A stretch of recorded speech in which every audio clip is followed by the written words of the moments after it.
నమస్తే నుల్లా welcome to MR media Telangana. This is Rekha. చాలా రంగాలలో తెలంగాణ రాష్ట్రం దూసుకుపోతా ఉన్నది.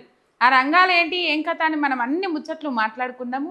ముఖ్యంగా ఒక రంగంలో మాత్రము అబ్బా ఇదిరా రేవంత్ అన్న పాలన అంటే అని చెప్పేసి శబాష్ అనేటట్టు, రేవంత్ అన్న పాలనను శబాష్ అనేటట్టు, కాంగ్రెస్ పాలనను శబాష్ అనేటట్టు, తెలంగాణ ప్రజానికం మెచ్చుకొని మెడల మీద వేసుకునేటట్టు ఒక రంగంలో మాత్రం మస్తు దూసుకొని పోతా ఉన్నది రేవంత్ రెడ్డి సర్కార్.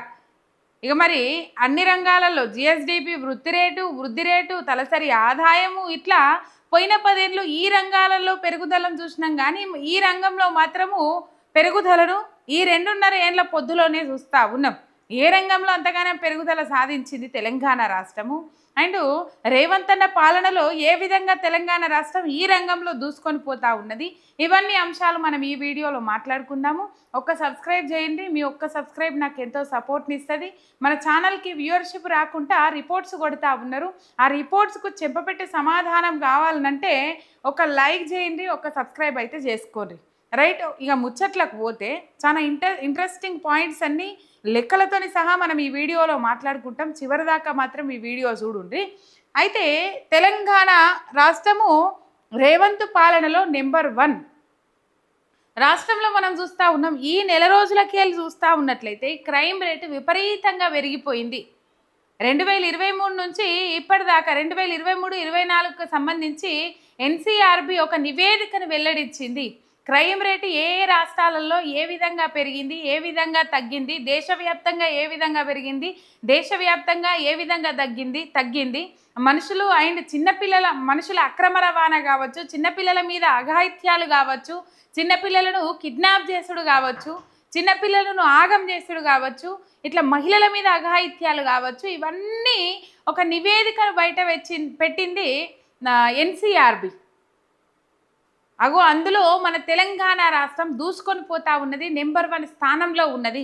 2023కు ఎన్నుండే, 2023లో ఎన్ని కేసులు నమోదైనాయి, ఎన్ని అఘాయిత్యాలు జరిగినాయి, ఎన్ని నేరాలు ఘోరాలు జరిగినాయి, 2024కు వచ్చేసరికి ఎంత పెరిగింది, ఏం కథ, ఇంకా ఇప్పుడు ఏ విధంగా పెరుగుతూ ఉన్నది అనేది మొత్తం మీద అంత నివేదికను బయట పెట్టింది ఎన్సీఆర్బి. ఆ నివేదికకు సంబంధించి మనం ఇప్పుడు లెక్కలన్నీ చూసుకుందాము. ఆ లెక్కలకు సంబంధించి ఒక చార్ట్ విడుదల చేసింది. ఆ చార్ట్కు సంబంధించిన ఫోటో ఇక్కడ ఉంది. ఆ ఫోటోను మనం చూసుకుందాం. రైట్, టోటల్ ఇది మనము టోటల్ స్టేట్స్కి సంబంధించి 28 రాష్ట్రాలకు సంబంధించి 29 రాష్ట్రాలకు సంబంధించి ఇదంతా ఇచ్చిర్రు. దేశంలో ఏ విధంగా ఉన్నది ఏం కథ అనేది మొత్తం మీద అంతా ఇచ్చిర్రు. ఇక్కడ ఇగో ఇవన్నీ లెక్కలు చూసుకున్నట్లయితే ఇక్కడ బ్లూ కలర్లో మనకు లైన్లో కనబడతా ఉన్నది. 2022లో టోటల్ స్టేట్స్లో అంటే టోటల్ కలుపుకుంటే 54,62,822. 2023కు వచ్చేసరికి 58,55,074. 2024 వచ్చేసరికి 55,49,358. ఇక్కడ ఫిగర్ చూసుకున్నట్లయితే 2023కు 24కు తగ్గింది ఇక్కడ. మరి ఇక తెలంగాణ పరిస్థితి ఇక్కడ మనం చూసుకున్నట్లయితే రైట్, ఇక్కడ తెలంగాణ విషయాన్ని తీసుకున్నట్లయితే 1,65,830 ఉండే 2022వ సంవత్సరంలో.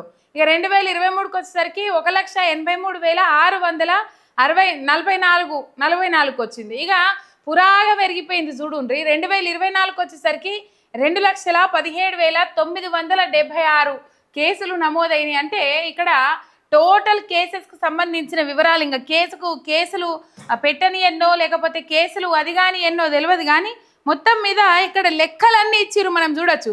Crime against women in southern states, దక్షిణాది రాష్ట్రాలకు సంబంధించి ఇక్కడ మనం చూడొచ్చు. తెలంగాణలో 2023వ సంవత్సరంలో 23,678 ఉంటే 2024 సంవత్సరానికి వచ్చేసరికి 24,495 కేసులు అన్నట్లు. ఆంధ్రప్రదేశ్లో 22,418. ఇటు పోతే 2024లో 19,952. తమిళనాడుకు వచ్చేసరికి 8,943. 2024కి వచ్చేసరికి 11,363. కేరళ 16,025. 2024లో 15,037. ఇక్కడ కింది రాష్ట్రాలు చూసుకున్నట్లయితే ఎంతో కొంత తగ్గుకుంటూ వచ్చినాయి. కానీ మన తెలంగాణ రాష్ట్రంలో మాత్రం అమాంతం పెరిగినాయి. ఇక్కడ అంటే మహిళల మీద జరుగుతున్న దాడులు కావచ్చు, మహిళల మీద పెరుగుతున్న అఘాయిత్యాలు కావచ్చు, ఇవన్నిటిని మనం చూసుకున్నట్లయితే క్రైమ్ రేట్లో ఏ విధంగా దూసుకొని పోతా ఉన్నామో మనకి ఇక్కడ అర్థమవుతుంది. నిజంగా చెప్పాలంటే హోంశాఖ మంత్రిగా రేవంత్ రెడ్డి ఉన్నాడు. మనము చూసుకున్నట్లయితే మొన్న దాదాపు కరీంనగర్లో రాజన్న సిరిసిల్ల జిల్లాలో ఎల్లారెడ్డిపేటలో పోలీసులు పెట్రోలింగ్ చేసుకొని పోతారు వాహనంలో. ఆ పెట్రోలింగ్ జరుగుతున్న సందర్భంలోనే దొంగలు మంచిగా యథేచ్ఛగా ఏటీఎం లాబట్టుకొని పోతారు ఎల్లారెడ్డిపేటలో. అది జరిగి నెల రోజులు కానే లేదు. అక్కడ ఏటీఎం ఎత్తుకపోయిన దొంగలను కనీసం పోలీసులు పట్టించుకున్న పాపాన పోలే, వాళ్ళ కాలి గోటును కూడా దాకలే. అది మరవక ముందే కరీంనగర్లో కేంద్ర హోంశాఖ సహాయక మంత్రి బండి సంజయ్ క్వార్టర్స్ లేకపోతే ఆ నివాసం ఉంటున్న జాగాలో లేకపోతే కేంద్ర హోంశాఖ సహాయ మంత్రి బండి సంజయ్కి సంబంధించిన ఆఫీస్ ఉన్న కూతవేడు దూరంలో పిఎంజే జ్యువెల్స్ అని ఉంటుంది. పిఎంజే జ్యువెల్స్లో దొంగతనం జరిగింది. పట్టవాటీలు కాదు, పొద్దుగాలనే దొంగ బడివేగాళ్ళు వచ్చి 5-6 వచ్చి కిలన్నర బంగారము, వజ్రాలు, వైడూర్యాలు అన్నీ ఎత్తుకొని పోయిను. ముఖాలకు కూడా మాస్కులు ఇంతవరకు లేవు, సరిగ్గా మాస్కులు కూడా పెట్టుకోలేరు వాళ్ళు. అంటే అది కేంద్ర హోంశాఖ సహాయ మంత్రి బండి సంజయ్ ఇది అక్కడ ఉంటుందని తెలుసు. అట్లనే పిఎంజే జ్యువెల్స్ దానికి దగ్గరగా ఉన్నదని తెలుసు. కేంద్ర హోంశాఖ సహాయ మంత్రి అక్కడి నుంచే కొద్ది నిమిషాల ముందే అక్కడి నుంచి వెళ్ళిపోతాడు. అక్కడ దొంగతనం జరుగుతుంది. ఆ దొంగతనం గురించి మాట్లాడితే మళ్ళీ రివర్స్ అటాకులు చేపించుడు, లేకపోతే బీఆర్ఎస్ కార్యాలయాల మీద దాడులు చేపించుడు, ఇది నడుస్తూ ఉన్నది. అంతకుముందు మనం చూడొచ్చు, ఈ క్రైమ్ రేటు పెరుగుతుంది అని చెప్పడానికి నేను కొన్ని ఉదాహరణలు చెప్తా ఉన్నా. నరసాపూర్ సునీతా లక్ష్మారెడ్డి క్యాంపు కార్యాలయం మీద దాడి చేసిండు. సిద్దిపేట మాజీ మంత్రి ఎమ్మెల్యే హరీష్ రావు క్యాంపు కార్యాలయం మీద దాడి చేసిండు. నిన్న గంగుల కమలాకర్ క్యాంపు కార్యాలయం మీద కరీంనగర్లో దాడి చేసిండు. పాడి కౌశిక్ రెడ్డి ఉన్నాడని పక్క సమాచారంతో వచ్చి పాడి కౌశిక్ రెడ్డి కారును తుక్కు చేసిండు. ఇవి రాజకీయ నాయకులకు సంబంధించి ఎట్లుంటే ఎంత ఘోరం, ఎంత దారుణం, ఎన్ని పెరిగిపోతూ ఉన్నాయి. వీరంగం సృష్టిస్తూ ఉన్నారు. అసలు ఎవరిని మందలియాలన్నా భయం, ఒక భయానక వాతావరణం ఏర్పాటయ్యే పరిస్థితులు కనబడుతూ ఉన్నాయి. ఎవరిని అసిని అనేటట్టు లేదు. రోడ్డు మీదకి పోతే తప్పు వాళ్ళది ఉన్నా సరే ఎవరినన్నా మందలించడం, నిజం చెప్తున్నాను, ఇది మనసు లోపటి నుంచి వస్తున్న మాట. తప్పు వాళ్ళది ఉన్నా సరే వాళ్ళని ఏం అనలేని పరిస్థితి ఉన్నది. కొన్ని జాగాలలోనైతే ఏమనకున్నా వేసి పాడేస్తూ ఉన్నారు. ఎందుకు వేసి పాడేస్తూ ఉన్నారో ఏం కథనో తెలియదు. ఒకళ్ళని చూసి ఒకళ్ళు రెచ్చిపోతూ ఉన్నారు. గంజాయి బ్యాచ్ పెరిగిపోయింది, ఘోరంగా గంజాయి కొడుతూ ఉన్నారు. కొంతమంది మాట్లాడతారు, పిల్లల దగ్గర గంజాయి దొరికితే కాలేజీ యాజమాన్యాల మీద కేసులు పెడతామని చెప్పేసి.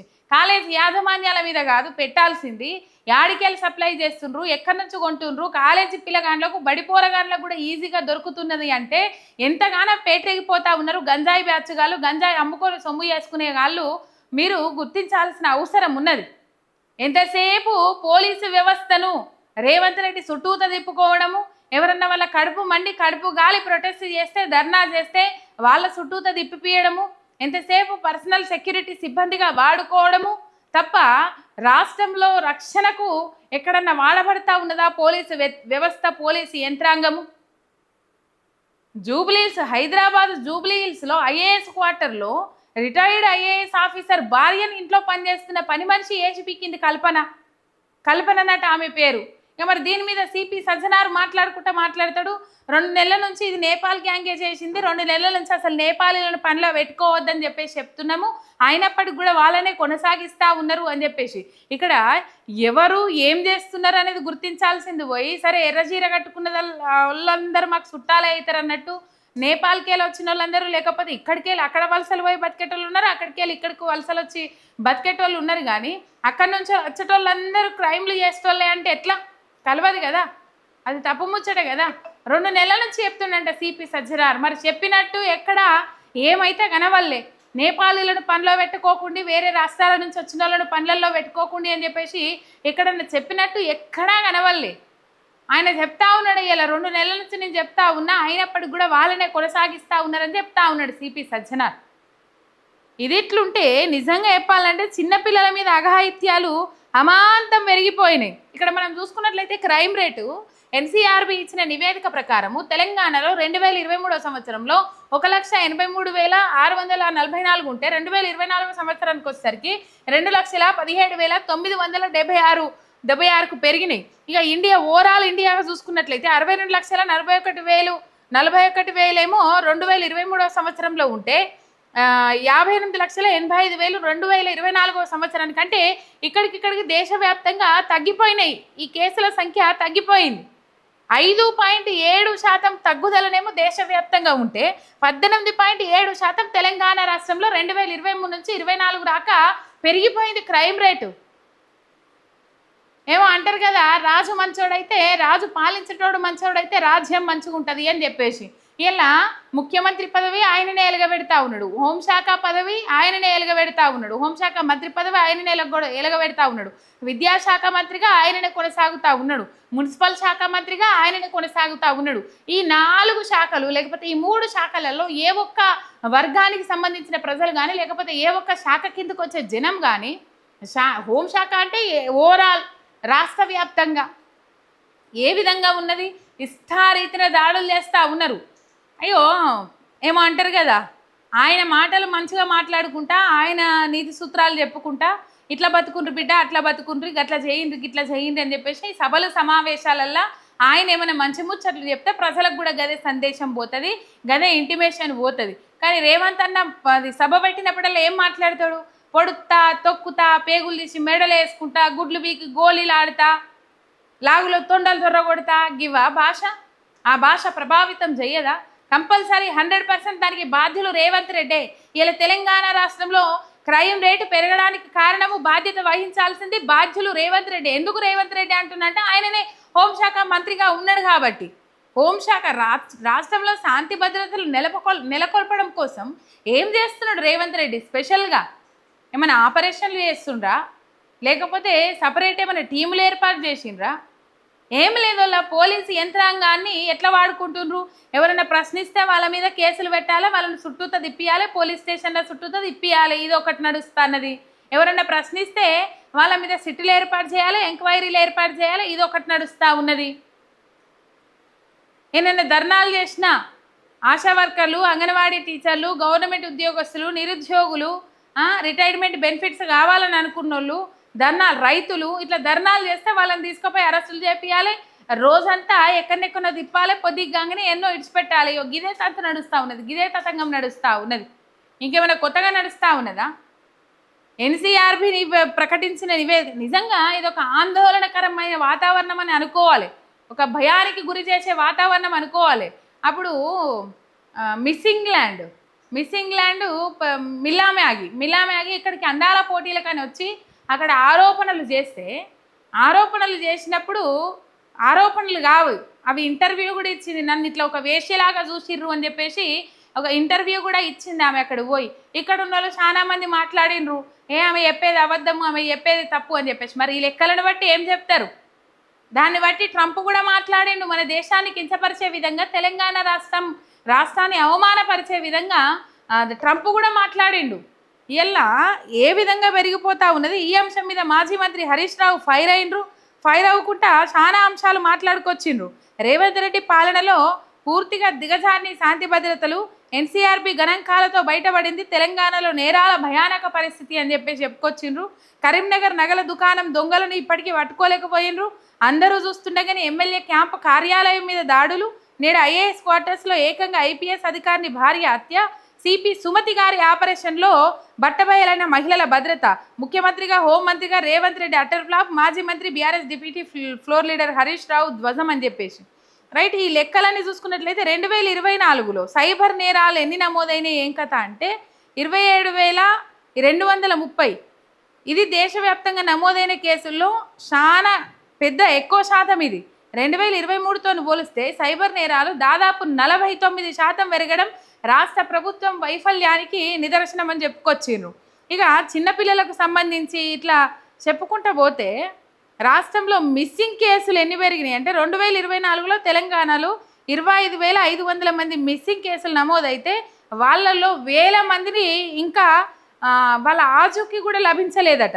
ప్రతిరోజు సగటున 6 చిన్నారులు అదృష్టమవుతున్న పరిస్థితి నెలకొనడం అంటే తెలంగాణ వ్యాప్తంగా ప్రతిరోజు 6 చిన్నారులు అదృశ్యం అవుతా ఉన్నారట. అందులో ఇంకెక్కువ ఆడపిల్లలే ఉన్నారట. ఎటు పోతుంది, ఏమవుతుంది? మనుషుల అక్రమ రవాణా, ఈ విధంగా చిన్నారుల మీద నేరాలు కూడా భారీగా పెరిగినాయని 2024లో రాష్ట్రంలో చిన్నారులపై 6,767 కేసులు నమోదైనాయని, కిడ్నాప్కు గురైన చిన్నారుల్లో అధిక శాతం బాలికలేనని చెప్పుకొచ్చిండ్రు. మహిళలపైన నేరాలు పెరిగినాయి. 2022లో మొత్తం ఈ లెక్కలన్నీ ఆ చార్ట్లో ఇచ్చిండ్రు. ఎన్సీఆర్బీ ఇచ్చిన నివేదిక ఏదైతే ఉన్నదో ఆ నివేదికలో ఇచ్చిండ్రు. రాష్ట్రంలో మొత్తం కాగ్నిజబుల్ నేరాలు కూడా భారీగా పెరిగినాయి. 2022లో 1,65,000 ఇవి మొత్తం టోటల్గా చెప్పుకొచ్చిండ్రు. మహిళలపై నేరాలు పెరిగినాయి. 2022లో 22,066 కేసులు ఉంటే 2024లో 24,495కు పెరిగినాయి. మనుషుల అక్రమ రవాణా రోజు రోజుకు పెరిగిపోతూ ఉన్నది రాష్ట్రంలో. నిజంగా చెప్పాలంటే ముఖ్యమంత్రి రేవంత్ రెడ్డి పనితీరు పూర్తిగా విఫలమైందని చెప్పుకొచ్చిండ్రు. తెలంగాణలో క్షీణిస్తున్న శాంతి భద్రతల పరిస్థితిపై కాంగ్రెస్ ప్రభుత్వం వెంటనే బాధ్యత వహించాలని డిమాండ్ చేసిండ్రు. మరి దీని మీద ఏం మాట్లాడతారు, ఏం కథ తెలియదు. నేను చెప్పినా కదా, ఇప్పుడు సిపి సజ్జనార్ ఏం చెప్తాడంటే అసలు వాళ్ళను పనిలో పెట్టుకోవద్దు అని చెప్పేసి నేను ముందుగానే చెప్పిన 2 నెలల నుంచి హెచ్చరిస్తా ఉన్నా, అయినా వినకుండా వాళ్ళు పెట్టుకున్నారు అని చెప్పేసి. అయితే ఇక్కడ మొన్న రాత్రి ఒక ఆపరేషన్ జరిగింది. ఏంటంటే దిల్సుఖ్ నగర్లో మంగళవారం అర్ధరాత్రి Malkajgiri CP Sumathi special operation నిర్వహించిండ్రు. మహిళలకు భద్రత ఏ విధంగా ఉన్నదో ఆ ఒక్క వీడియోలో మనకు అర్థమవుతా ఉన్నది. అంత ధైర్యంగా ఉండే మహిళ రోడ్డు మీద నిలబడితేనే ఇలా వస్తావా, రేట్ ఎంత అని చెప్పేసి నానా రకాలుగా వేధింపులకు గురి చేసిండ్రట. దాదాపు 45 మంది పోఖరీలకు క్లాస్ వీకిండ్రు. తర్వాత ఎవరెవరు ఏంది ఏం కథ అని చెప్పేసి 45 మంది దాకా పోఖరీలకు క్లాస్ వీకిండ్రు. ఒక ఆపరేషన్ నిర్వహించిండ్రు అక్కడ. ఆ వీడియో ఉన్నది. ఆ వీడియో మొన్నటి నుంచి సోషల్ మీడియాలో మస్తు వైరల్ అవుతుంది కదా. ఇగో ఇది ఆ వీడియో, ఒకసారి మీరు చూడు.